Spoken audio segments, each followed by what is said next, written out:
السلام علیکم ویورز، ہمارا آج کا ٹاپک ہے نماز قصر۔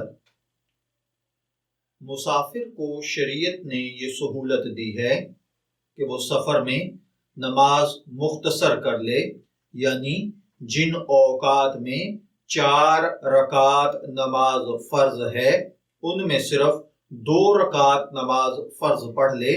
اللہ تعالیٰ کا یہ ارشاد گرامی سورہ نساء کی آیت 101 یعنی 101 میں ہے، جس کا مفہوم ہے اور جب تم لوگ زمین میں سفر کے لیے نکلو تو کوئی مضائقہ نہیں ہے اگر تم نماز میں قصر کرو۔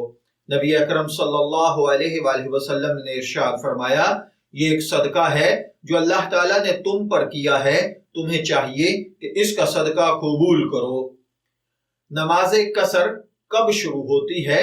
دیکھیے، جب آپ اپنی آبادی سے نکلنے کے بعد مسافر کے لیے آپ سفر شروع کر دیں، یعنی آپ کسی جگہ جا رہے ہیں اور وہ 72 کلومیٹر سے زیادہ دور ہے تو آپ مسافر ہیں، اور اپنی آبادی سے باہر نکلنے کے بعد آپ قصر پڑھنا واجب ہو جائے گا۔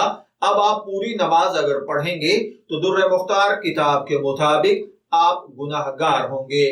حضرت عبداللہ ابن عمر رضی اللہ تعالی عنہ فرماتے ہیں، میں نبی اکرم صلی اللہ علیہ وآلہ وسلم اور حضرت ابو بکر، حضرت عمر اور حضرت عثمان رضی اللہ تعالی عنہ اجمعین کے ساتھ سفروں میں رہا ہوں، میں نے کبھی نہیں دیکھا کہ ان لوگوں نے 2 رکعات فرض سے زیادہ نماز پڑھی۔ قصر صرف ان نمازوں میں ہے جن میں 4 رکعات فرض ہیں، جیسے ظہر، عصر اور عشاء۔ جن میں 2 یا 3 رکعتیں فرض ہیں ان میں کوئی کمی بیشی نہیں کی جاتی۔ فجر اور مغرب میں 2 اور 3 رکعتیں ہی پڑھنی ہوں گی، جبکہ ظہر، عصر اور عشاء میں 2 رکعتیں فرض ادا کرنی ہوں گی۔ میں دعا گو ہوں کہ اللہ تعالی ہمیں ان باتوں کو سمجھ کر ان کے مطابق ان پر عمل کرنے کی توفیق عطا فرمائے۔ شبیر احمد کو اجازت دیجیے، پھر حاضر ہوں گے کسی نئے ٹاپک کے ساتھ۔ تب تک کے لیے اللہ حافظ۔